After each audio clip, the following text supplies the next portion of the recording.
Good afternoon, disciples. I just got back from my moving job, and um, yeah, it's time to record the last one. We're still ironing out the details for the merch, um, trying to figure out how it's going to, go on the shirts. We wanted to put some stuff on like shirt pockets, but uh, doing that is way harder than anticipated. You would think I would just have access to like the full shirt pocket to be able to put a design on. No, that is not the case. And the people who do offer that have kind of like low quality uh, output for those pockets. So I think we're just going to go with a regular shirt, no pocket, make a flat print on that. But yeah, I'll have that figured out by the time the big video releases. So yeah, let's get into it. My goal for this one take, no mess ups. Okay, chapter 99. When the 9 nines are complete, the demons are all destroyed. After the triple threes are fulfilled, the way returns to its roots. The story goes on to tell how the 8 Vajrapanis escorted the Tang priest back to their country, but we will not go into that now. Outside the gates, the protectors of the 4 quarters and the center, the 4 duty gods, the 6 Dings, the 6 Jias, and the guardians of the faith went up to the Bodhisattva Guanyin and said, "We, your disciples, have given secret help to the holy monk in obedience to your Dharma command, Bodhisattva. Now that they have fulfilled their deeds, and you have reported your mission accomplished to the Lord Buddha, we would like to report the completion of our mission." "Permission granted," the Bodhisattva replied with delight. "Permission granted." The Bodhisattva then went on to ask, "What were the thoughts and actions of the Tang priest and his 3 disciples on their journey?" "They really were pious and determined," the deities all replied, "as we are sure will not have escaped your profound perception. But the Tang priest's sufferings truly begar description. Your disciples have made a careful record of the disasters and hardships that he has endured on his journey. This is the account of his ordeals." The Bodhisattva read it through from the beginning, and this is what was written in it. "We, the protectors, were sent at the Bodhisattva's command to keep a close record of the Tang priest's ordeals. The golden cicada's exile was the first ordeal. Being born and almost killed was the second ordeal. Abandonment in the river under the full moon was the third ordeal. Finding his mother and getting revenge was the fourth ordeal. The tigers he met after leaving the city were the fifth ordeal. Falling into the pit was the sixth ordeal. The double-forked peak was the seventh ordeal. The double boundary mountain was the eighth ordeal. Exchanging horses at the ravine was the ninth ordeal. The fire at night was the 10th ordeal. The loss of the cassock was the 11th ordeal. Subduing Pig was the 12th ordeal. The obstacles created by the yellow wind monster were the 13th ordeal. Asking the help of Ling Ji was the 14th ordeal. The hard crossing of the flowing sands river was the 15th ordeal. Winning over Friar Sand was the 16th ordeal. The appearance of the four holy ones was the 17th ordeal. In the Wuzhuang Temple was the 18th ordeal. The difficulty of reviving the man-fruit was the 19th ordeal. The dismissal of the mind-ape was the 20th ordeal. Getting lost in Black Pine Forest was the 21st ordeal. Delivering the letter to Elephantia was the 22nd ordeal. To be turned into a tiger in the palace hall was the 23rd ordeal. Meeting the monsters on Flat Top Mountain was the 24th ordeal. To hang in the Lotus Flower Cave was the 25th ordeal. The rescue of King of Wuji was the 26th ordeal. The transformation by the demons was the 27th ordeal. The encounter with the monster of Mount Hao was the 28th ordeal. The holy monk being carried off by the wind was the 29th ordeal. The attack on the mind ape was the 30th ordeal. Inviting the Holy One to subdue the fiend was the 31st ordeal. Sinking in the Black River was the 32nd ordeal. The moving in Terry Cart was the 33rd ordeal. The enormous wager was the 34th ordeal. Casting out the Taoists and promoting the Buddhists was the 35th ordeal. The great river met on the way was the 36th ordeal. Falling into the river of heaven was the 37th ordeal. The appearance with the fish basket was the 38th ordeal. Meeting the monster on Mount Jindo was the 39th ordeal. All the gods of heaven being unable to subdue him was the 40th ordeal. Asking the Buddha about his origins was the 41st ordeal. To be poisoned by drinking the water was the 42nd ordeal. Being kept in womanland of Western Liang for the wedding was the 43rd ordeal. The agonies of Pipa Cave were the 44th ordeal. The Mind Ape's second dismissal was the 45th ordeal.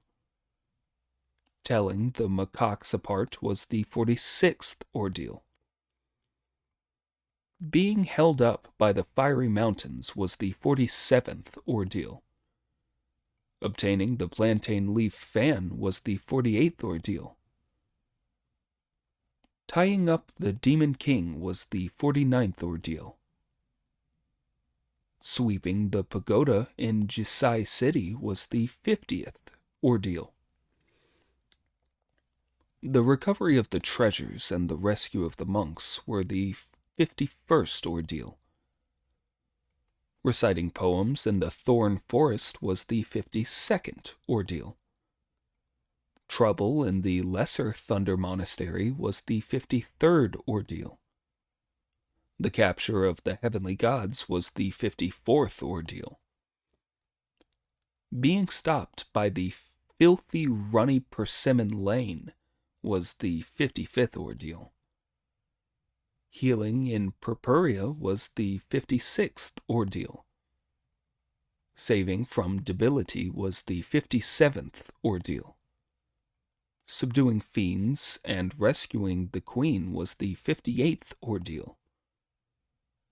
Delusion by the 7 passions was the 59th ordeal. The wounding of the many-eyed monster was the 60th ordeal. Being held up by the lion was the 61st ordeal. Dividing demons into 3 categories was the 62nd ordeal. Meeting disaster in the city was the 63rd ordeal. Asking the Buddha to subdue the demon was the 64th ordeal. The rescue of the boys in Bhiksuland was the 65th ordeal. Telling the true from the evil was the 66th ordeal. Saving the monster in the pine forest was the 67th ordeal. Lying sick in the monastic cell was the 68th ordeal. Capture in the bottomless cave was the 69th ordeal. Delays in Dharma Destructio were the 70th ordeal. Meeting the monster on Hidden Clouds Mountain was the 71st ordeal. Begging for rain in Fengshan was the 72nd ordeal. The loss of weapons was the 73rd ordeal. The Rake Banquet was the 74th ordeal. Troubles on Bamboo Mountain were the 75th ordeal.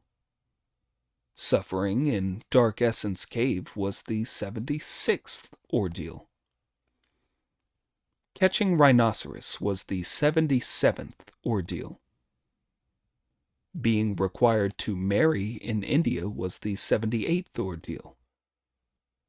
Imprisonment in Brazen Tower was the 79th ordeal.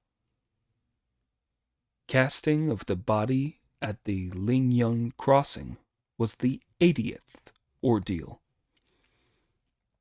The journey was one of 36,000 miles, and the ordeals of the holy monk are all clearly recorded. Casting her eyes over the record, the Bodhisattva quickly said, "In the Buddhist school, 9 nines are needed before one can come to the truth. The 80 ordeals that the holy monk has endured are one short of the full number.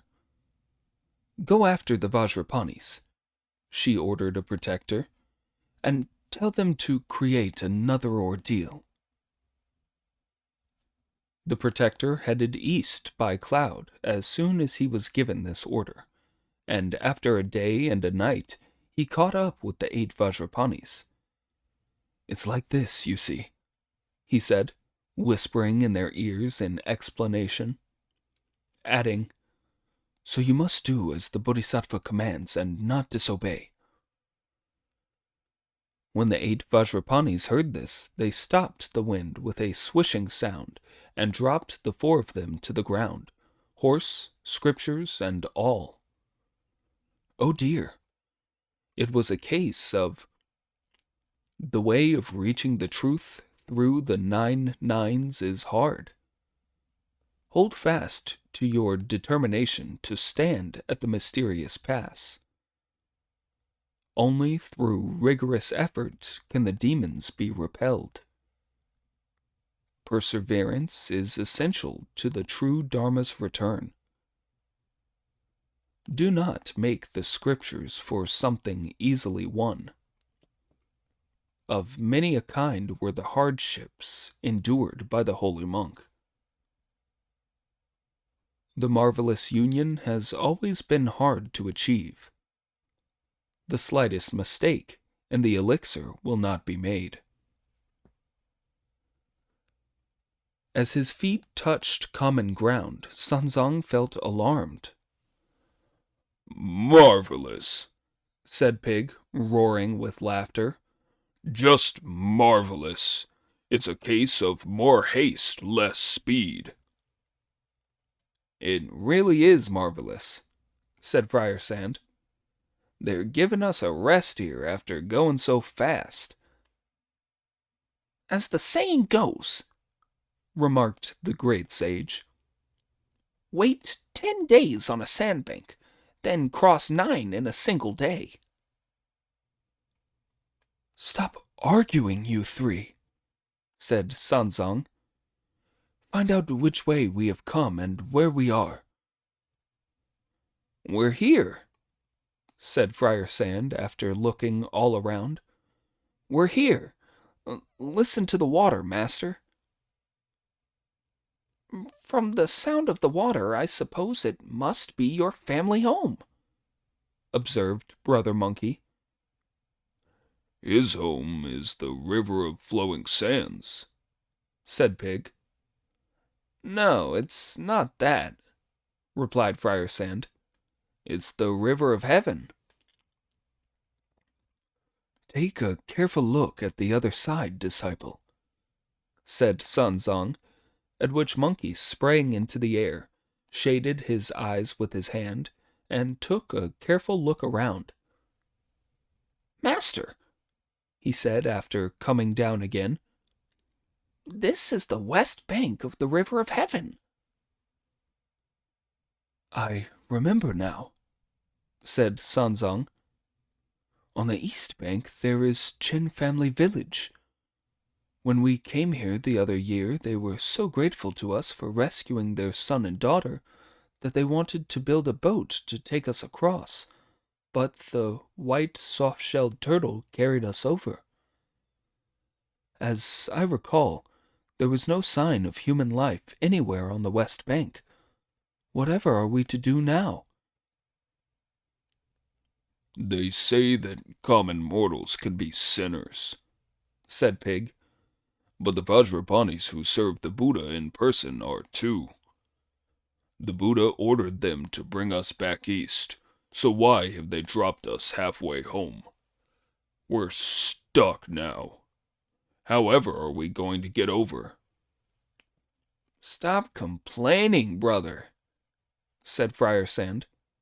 Our master has found the way. He cast off his mortal body at the cloud-touching crossing, so he won't possibly fall into the water now. Our big brother and we two can all do levitation magic, so we can carry the master across. Monkey laughed to himself under his breath as he replied, We can't do it. We can't do it. Why do you think he said that they couldn't do it? If he had been prepared to use his divine powers and give away the secret of flying, then master and disciples would have been able to cross 1,000 rivers. But he understood that as the Tang priest had not yet completed the 9 nines, he was fated to undergo another ordeal, which was why he had been held up here. Talking as they walked slowly along, master and disciples headed straight to the river bank, where all of a sudden they heard someone calling,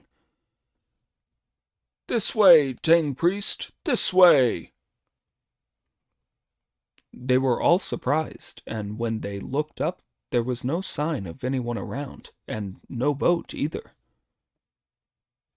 There was only a big, white, scabby-headed, soft-shelled turtle raising its head by the bank and calling, Master, I have been waiting for you for all these years. Why have you only just come back? We troubled you in the past, old turtle, said Monkey with a smile, and this year we meet again.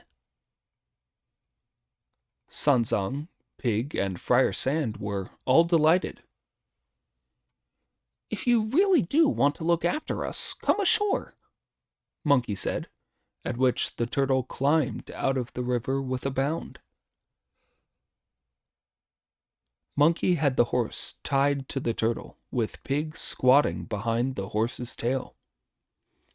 The Tang priest stood to the left of the horse's neck, and Friar Sand to its right, while Monkey stood with one foot on the turtle's neck and the other on his head. Take it easy and take it steady, he said. The turtle strode across the water just as if his 4 feet were walking on flat land, carrying the master and his 3 disciples, 5 of them altogether, including the horse, straight back to the eastern bank. This was indeed the mystery of the Dharma within the unique sect. When the demons are all defeated, man and heaven are made known. Only now can the original face be seen, and the causes of the one body all be complete. Hold to the three vehicles to come and go at will. After the elixir's 9 transformations, you may do what you like.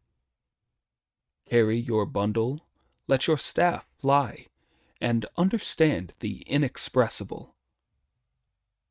Lucky they were on their return to meet the ancient turtle.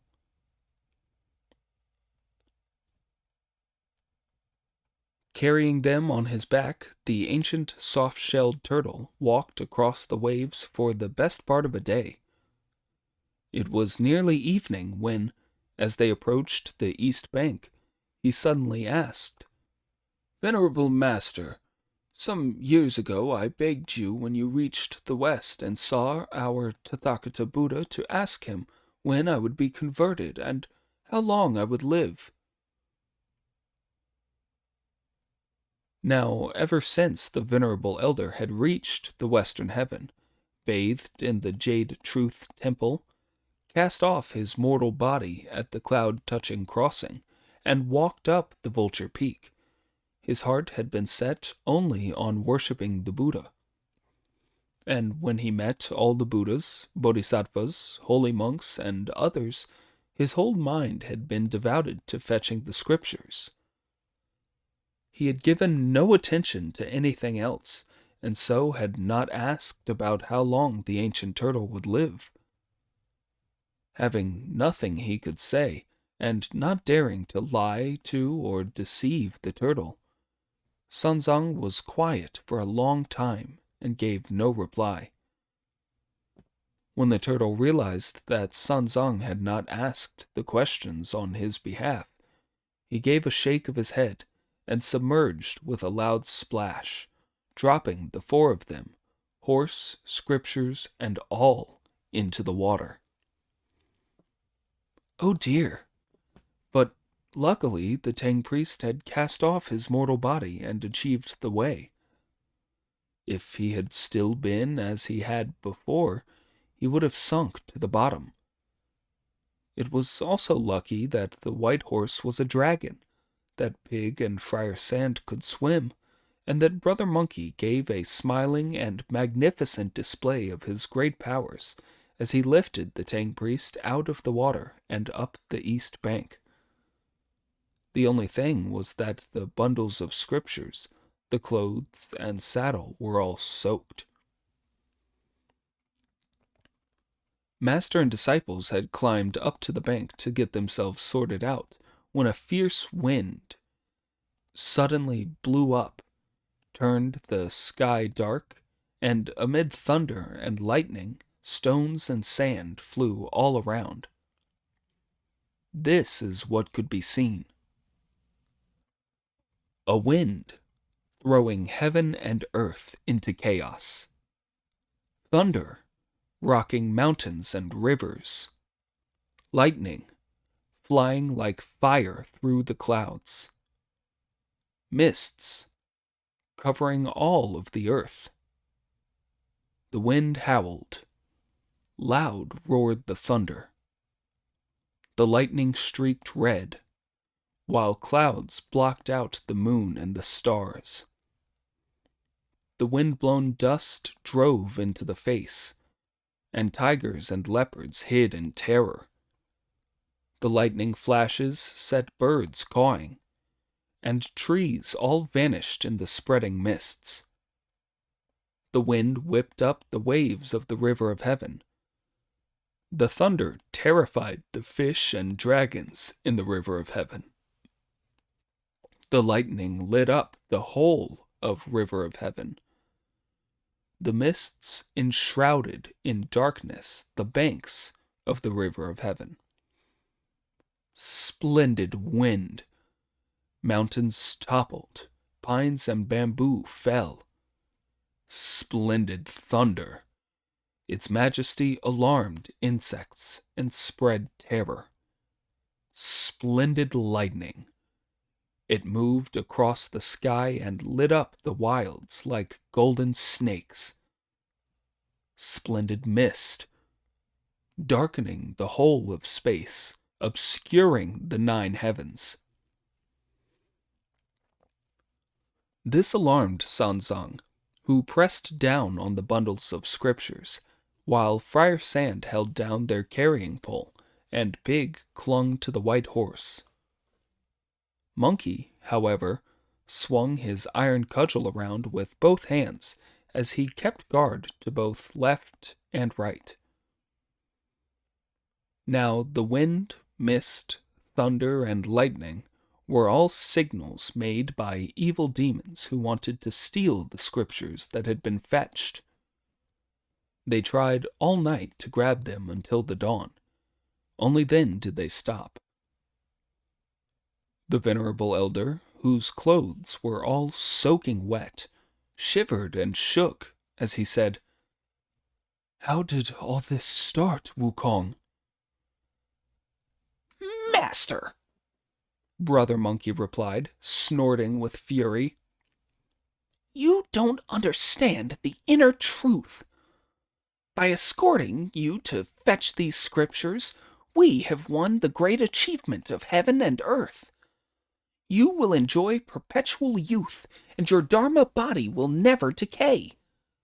This is something heaven and earth can't stand for, and the demons and gods detest.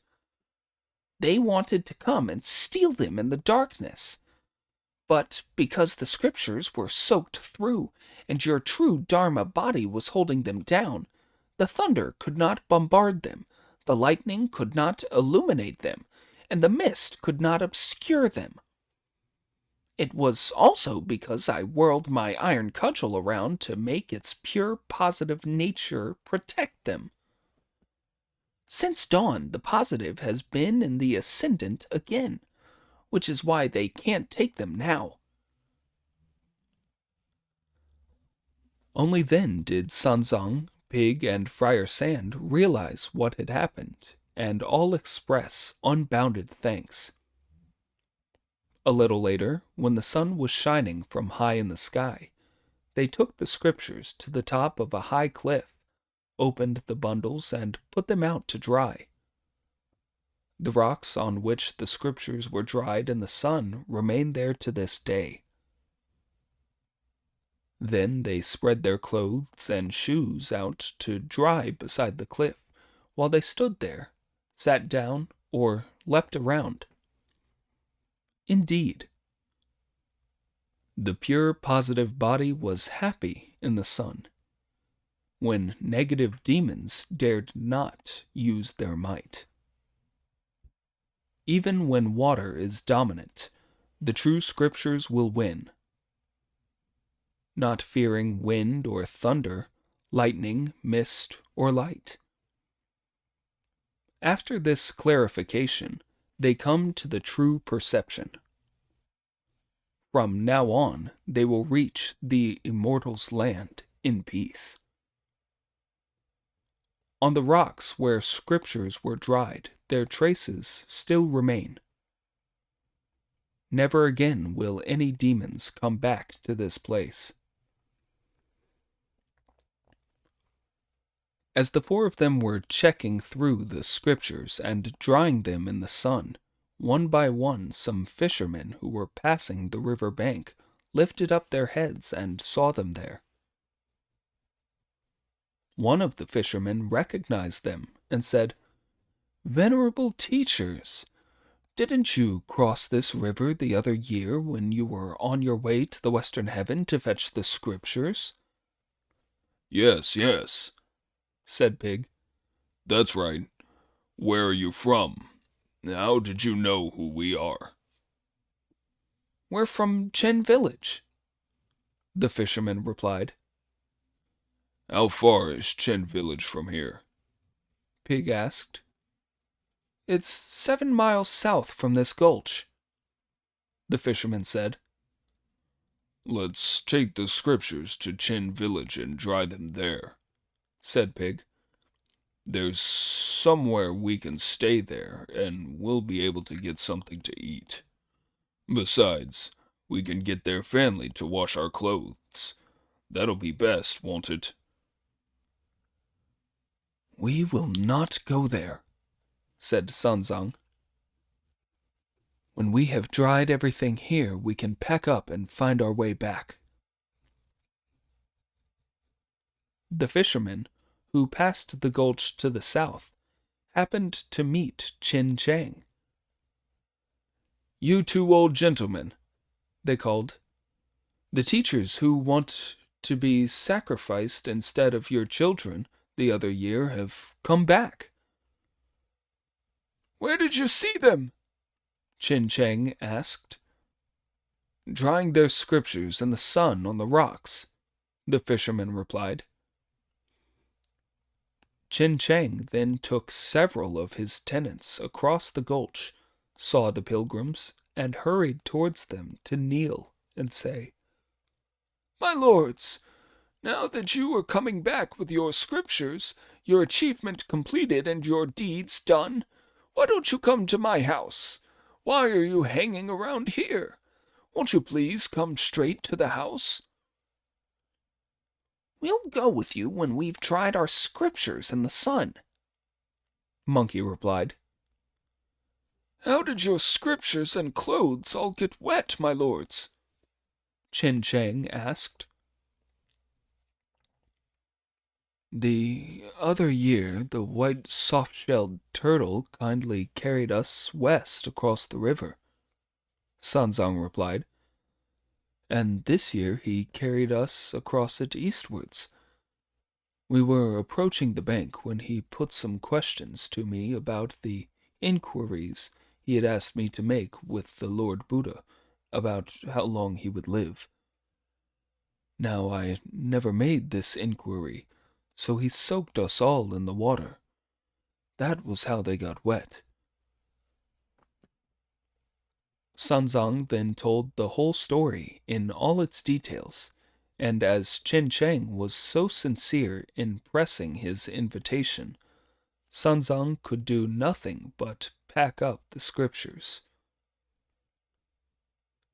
As it was not realized that the ends of several rolls of the Buddha-Karitha Sutra had stuck to the rock when wet, the ends were torn off, which is why the Buddha-Karitha Sutra is incomplete to this day, and there are still traces of writing on the rocks where the scriptures were dried in the sun.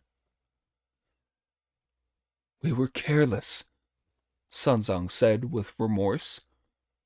We did not pay enough attention. You're wrong, said Monkey with a laugh. You're wrong. Heaven and earth are incomplete, and this scripture used to be complete. Now it's been soaked and torn to fulfill the mystery of incompleteness. This is not something that could have been achieved through human effort. When master and disciples had finished packing the suras, they returned with Chen Chang to his village. In the village, one person told 10, 10 told 100, and 100 1,000, till all of them, young and old, came out to greet and welcome the pilgrims. As soon as Chen King heard of it, he had an incense table set out to greet them in front of the gates. He also ordered drummers and players of wind instruments to perform. A moment later, the travelers arrived and were welcomed and taken inside. Chen King led out his whole household to greet them with bows and thank them for their earlier kindness in saving their son and daughter. Tea and a vegetarian meal were then ordered, but since receiving the immortal food and immortal delicacies of the Lord Buddha and casting off his mortal body to become a Buddha, Sanzang had lost all desire for mortals' food. As the two old men's urgings were so insistent, he took some of the food as a mark of gratitude. The great sage Monkey had never been one to eat cooked food, so he said, That will be enough. Friar Sand did not eat either, and even Pig was not the pig he used to be. He soon put his bowl down. Aren't you eating any more either, idiot? Monkey asked. I don't know why, Pig said. but my stomach's gone weak all of a sudden. The vegetarian banquet was then cleared away as the old men asked about how they had fetched the scriptures. Sanzang then gave them a detailed account that started with the bath in the Jade Truth Temple and the lightning of their bodies at Cloud-Touching Crossing, and went on to tell how they had seen the Tathagata at Thunder Monastery, been feasted at the Jeweled Tower, given the scriptures in the precious library, wordless scriptures at first because when the two arhats had demanded presents, they had refused them, had gone back to pay their respects to the Tathagata again to be given the number of rolls in a single store, had been plunged into the water by the white soft-shelled turtle, and nearly had the scriptures stolen in the darkness by evil spirits. After telling all this, Sanzang took his leave. But the whole family of the two old men was not at all willing to let them go. "We have been under a great debt to you for saving our children that we have not yet been able to repay," they said. "We have built a temple of deliverance where incense has been burned to you ever since without ceasing." Then they called out the children in whose place Monkey and Pig had gone to be sacrificed, Chen given and Pan of gold, to kowtow in thanks, and asked them into the shrine to take a look. Sanzang then put the bundles of scriptures in front of the hall of their house, and read them one roll of the Precious Eternity Sutra. Then they went to the temple, where the Chens had set out delicacies. Before the pilgrims could sit down, another group of people came to invite them to another meal, and before they could pick up their chopsticks, yet another group came with a third invitation. This went on and on without end, so that they had no chance to eat properly. Sanzang, who dared not decline the invitations, had to make gestures of eating. The shrine was indeed most handsomely built. The gateway was thickly painted in red, thanks to the generous donors. A tower rose there, where houses with a pair of cloisters had now been built. Red were the doors, and the 7 treasures were finely carved. Incense floated up to the clouds. Pure light filled the vault of space. Some tender cypress saplings were still being watered. A number of pine trees did not yet form a grove. Living waters met one in front, where the waves of the river of heaven were rolling.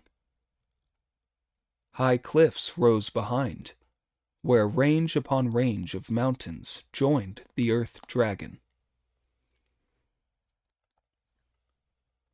When Sanzang has seen everything, he climbed the high tower, where statues of the 4 pilgrims had been placed. "Looks just like you, brother," said Pig, tugging at Monkey when he saw them. "Second brother," said Friar Sand. "Your statue's just like you, too. The only thing is that the master's is too good looking." "It is very good," said Sanzang. "It is very good." They then came downstairs, where people were still waiting, and urged them to eat the vegetarian food that was set out in the hall and in the cloisters behind it. What happened to the great king's temple that used to be here? Monkey asked. It was demolished that year, the old men replied. My lords, we have had good harvests every year since this monastery was established, thanks to your lordship's blessed protection. That was heaven's gift, said Monkey with a smile. Nothing to do with us. But after we have gone this time, I guarantee that the families in your village will have many sons and grandsons, flourishing livestock, wind and rain at the right time year in and year out, and wind and rain year out and year in at the right time. The people all kowtowed in thanks. What could then be seen were a countless number of people lined up behind each other to offer fruit and other vegetarian food. I'll be blowed, said Pig with a laugh. In the old days when I could eat, nobody ever asked me to do so 10 times over. But now when I can't, one family won't wait for another to finish before offering me food. Although he was feeling full, he did get going a little and ate 8 or 9 meatless dishes, and despite having an injured stomach, he also downed 20 or 30 steamed bread rolls. When they were all full, more people came with further invitations. Grateful though I am for your great affection, Sanzang said, I do not deserve it. I hope that we may be allowed to rest tonight. Tomorrow morning we will accept some more. It was now late at night. Sanzang, who was guarding the true scriptures and would not leave them for a moment, sat in meditation at the foot of the tower to keep a vigil. As the third watch of the night approached, he said quietly, Wukong, the people here know that we have found the way and completed our undertaking. As the old saying goes, the true adept does not show his face. Who shows his face is no true adept. I am afraid that if we tarry too long here, that we may fail in our main enterprise. What you say is right, Master, Monkey replied. Let's slip quietly away in the middle of the night while they're all sound asleep. Pig, too, understood.